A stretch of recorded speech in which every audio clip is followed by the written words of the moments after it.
अब 13वें अध्याय के 24वें श्लोक में हम लोग पहुँच रहे हैं। जैसे पूर्व श्लोक में भगवान ने जन्म रहित होने में प्रकृति और पुरुष को यथार्थ जानने का के लिए कहा कि यथार्थ जानो, प्रकृति क्या है और पुरुष क्या है। जब यथार्थ रूप से जानोगे तभी आप समझ पाओगे, तभी बच पाओगे। अब ये जिज्ञासा होती है कि क्या जन्म मरण से रहित होने का कोई और भी उपाय है कि हम जन्म मरण हमारा हो ही ना, ऐसा भी कोई उपाय है?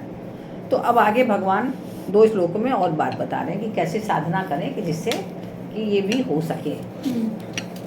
ध्यानेनात्मनि पश्यन्ति केचिदात्मानमात्मना अन्ये सांख्येन योगेन कर्मयोगेन चापरे। भगवान श्री कृष्ण कह रहे हैं ध्यानेनात्मनि पश्यन्ति। जो संबंध विच्छेद प्रकृति और पुरुष को अलग अलग जानने से होता है, जब प्रकृति को अलग जानेंगे और पुरुष को अलग जानेंगे तो क्या होगा? संबंध विच्छेद हो जाएगा एक दूसरे से। तो वह संबंध विच्छेद ध्यान से भी होता है। ध्यान ध्यान कैसे करते हैं? मन से करते हैं, है ना। अब पतंजलि ने तो कहा है, क्या कहा है पतंजलि ने? चित्त वृत्ति निरोध इति योग।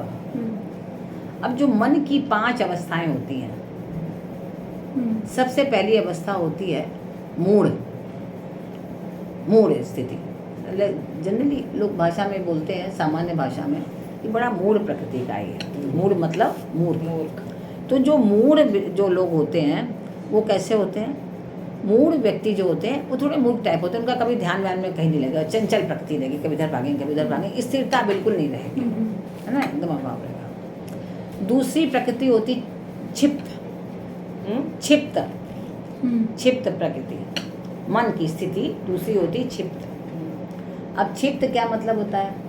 क्षिप्त का क्या मतलब होता है कि जैसे पहले तो एक क्षण के लिए टिकेगा नहीं, जो मूड होगा वो कभी कुछ बात करे, कभी कुछ बात करे, कभी कुछ बात करेगा। जो क्षिप्त है मन की स्थिति, वो क्या करेगा? थोड़ी देर के लिए तो अच्छी बात करने लगेगा और फिर थोड़ी देर के लिए मतलब रुक के करेगा, वो थोड़ा मूड से ऊपर की स्थिति है। और तीसरी स्थिति है मन की विक्षिप्त।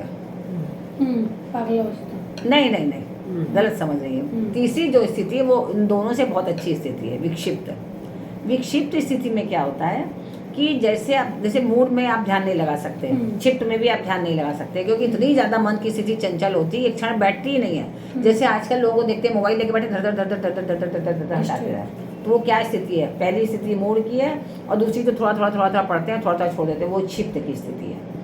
अब ऐसे लोग ध्यान के लिए बैठ ही नहीं सकते, उनसे को बैठेंगे नहीं, उनसे बैठे नहीं, क्या फालतू काम करा लो, ऐसे वो लोग कहेंगे। तीसरी स्थिति विक्षिप्त क्या है? ऐसे लोग जब बैठेंगे तो उनका थोड़ी देर के लिए ध्यान लग जाएगा, लेकिन उसके बाद फिर उनका मन चंचल हो जाएगा, फिर उनका ध्यान नहीं लगेगा। तो मूढ़ और क्षिप्त से अच्छी स्थिति है विक्षिप्त। ठीक है, थोड़ी देर तो लगा, कम से कम थोड़ी देर लगा, तो आपको 2 दिन बाद रस तो आया, 2 मिनट के लिए आया, 1 मिनट के लिए आया, कुछ आया, तो बाद में आपका मन करेगा हम और बैठें। चौथी स्थिति है एकाग्र। जब एकाग्र स्थिति में आप आते हैं सबसे अच्छी, तब नहीं, एकाग्र स्थिति चौथी है। चौथी स्थिति जब एकाग्र आती है तब उसमें क्या होता है? आपका मन जो है परमात्मा में लगने लगता है। तो आपको ये लगता है कि मैं हूँ और मेरे परमात्मा है, मेरा ध्यान परमात्मा में लग रहा है। तो आप 5 मिनट, 10 मिनट, 15 मिनट, आधा घंटा, पौन घंटे तक आपका ध्यान लग जाएगा। और इसके बाद 5वीं स्थिति है निरुद्ध। जो निरुद्ध स्थिति है वो सबसे ऊंची स्थिति है। जब उसमें भगवान में स्थिति लग जाती है तब आप केवल ब्रह्म ही रहते हैं, आप फिर आप नहीं रहते। वो सबसे ऊंची अवस्था है निरुद्ध की अवस्था, निरुद्धावस्था। नीरू भी बोलते हैं बहुत से लोग उसको, नीरू अवस्था। तो ये अवस्था जो है सबसे ऊंची अवस्था है। जब जीव उस अवस्था में, जैसे विवेकानंद जी हैं, जैसे परमहंस, श्री रामकृष्ण परमहंस, ऐसे बहुत बड़े बड़े संत जो हैं जिनका हम लोग नाम नहीं भी जानते हैं, तो वो निरुद्ध अवस्था में पहुंच जाते हैं। जब वाल्मीकि ऋषि थे वो पहुंच गए, राम राम राम राम राम राम करते, तो वो सब निरुद्ध अवस्था है। तो ये मन की स्थिति है, 5 मन की स्थिति। तो अब आप सब लोग अपने अपने को चेक करिए कि आप लोग की कहाँ स्थिति है और कहाँ तक आपको पहुँचना है। जैसे भी आप करें, हो सकता है, हो क्यों नहीं सकता है, ये विचार करना है कि हमारी स्थिति कहाँ है, हम कहाँ पर हैं और हमें कहाँ पहुँचना है। तो हम वहाँ तक पहुँचने के लिए प्रयास तो कर सकते हैं, प्रयास करेंगे हम। तो भगवान ने कहा कि ये संबंध विच्छेद, पहले तो बताया कि जब हम पुरुष और प्रकृति को अलग अलग समझेंगे तब होगा। अब यहाँ पे बता रहे हैं कि ये संबंध विच्छेद ध्यान से भी हो सकता है। जो ध्यान की स्थिति हमने आप लोग को बताई कि ऐसे आप स्टेप बाय स्टेप चढ़ सकते हैं, ध्यान की तक पहुँच सकते हैं। तो ध्यान ना तो मूढ़ चित्त में होगा, ना तो क्षिप्त स्थिति में होगा, विमुक्त में, विक्षिप्त में थोड़ा सा होगा, एकाग्र में और बढ़ जाएगा, लेकिन निरुद्ध में पूर्ण रूप से आपका ध्यान लग जाएगा। जब निरुद्ध हो जाएगा तब आप जो है एकदम कहते हैं आपकी चित्त जो है निरुद्ध अवस्था में पहुंच चुका है। तब जब आप ध्यान में लग गए तो आपको मच्छर काट रहा है कि लाइट चली गई कि नगाड़े बज रहे हैं, आपको कोई फर्क नहीं पड़ेगा। उस समय वहाँ उस स्थिति में पहुँच जाएंगे। तो उस समय ध्यान योगी अपने आप से अपने आप में अपना अनुभव करके संतुष्ट रहता है। उसको किसी से किसी की कोई आवश्यकता नहीं होती, इतने आनंद में हो जाता है।